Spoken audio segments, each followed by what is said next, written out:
We own the airspace, so we're constantly surveilling day and night. When we identify, we destroy. There's no problem in executing destruction. The challenge is identifying. But this is about vigilance. This is about discipline. This is about our capability. We're good at it.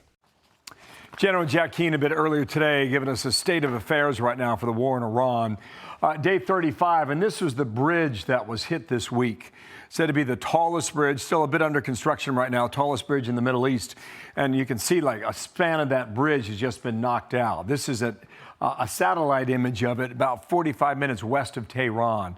It was posted on the president's Truth Social page yesterday. So on the map in Tehran over the past 36 hours, some of the military action that'd be located right about here. And you see the inset, that graphic to the left of Tehran. So you've got at least 1, 2, 3, 4, about 7 different hits on the capital city, Tehran alone. Then down here along the Strait of Hormuz, again, that's Bandar Abbas. You've been watching our show for the past 2 weeks. Talked a lot about that city right along the Persian Gulf. It had another confirmed airstrike in the past 36 hours. The Iranians, meanwhile, they have not been silent now with their missile batteries and their drones still not largely intact, but apparently a good number of supply still around the area. These are the energy facilities throughout the Gulf region in the Middle East now that have been hit, certainly in Israel, in the northern city of Haifa. But this activity here is really striking, right? That's Kuwait, Qatar, Bahrain, that's the UAE, and it is just across the Persian Gulf and an easier target for the Iranians. Retired Vice Admiral Robert Harward is with me now, former Deputy Commander of CENTCOM. And sir, welcome to our coverage. Day 35 now. What's your focus? What are you observing now? Bill, as you just talked about, it still remains the missiles and the Straits of Hormuz.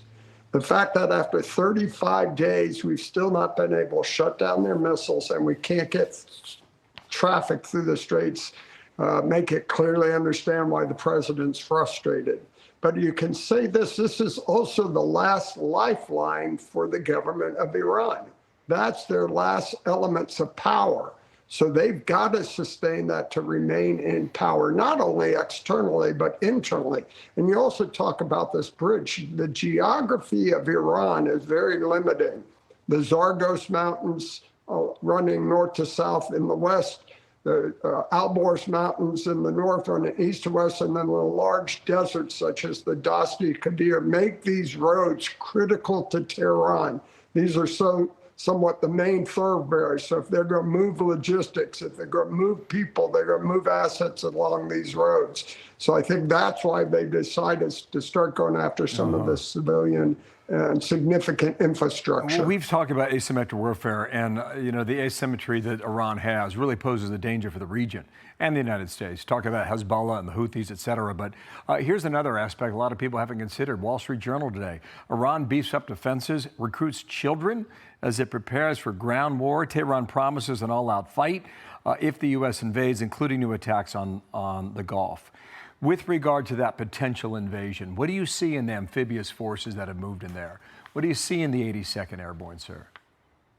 The options to put troops on the ground anywhere we want. If it's going to help solve those two problems on the missiles and the straits, then it may be worth the risk. But they can't deny us access, talking about asymmetric warfare, where they tried to deter us from activities. That's what they've used the missiles and the straits for. They can't stop our forces. If we want to put those assets anywhere we want, we can do that, and they can't stop us. Okay, Javad Zarif, I think I'm saying his name right. He's the former Iranian foreign minister, okay? So he's not in power, but he is alive. And apparently he put out a proposal in a written piece that cleared overnight. And this is what he said in part, how Iran should end the war.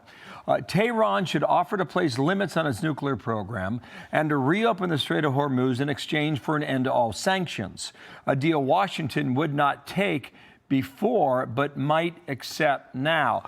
I don't know how this works in the hierarchy of power within the Iranian government now, but does that tell you something about the potential for the state of diplomacy?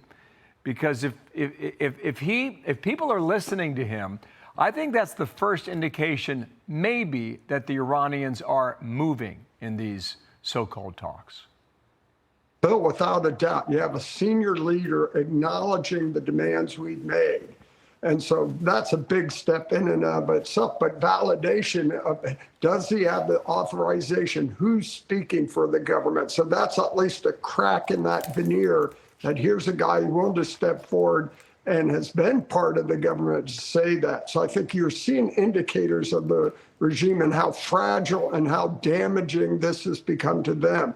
And understanding, like your previous statement about children, a lot of it's just rhetoric as well. So how do you differentiate what's reality and what is rhetoric from the regime? And this is part of their problem.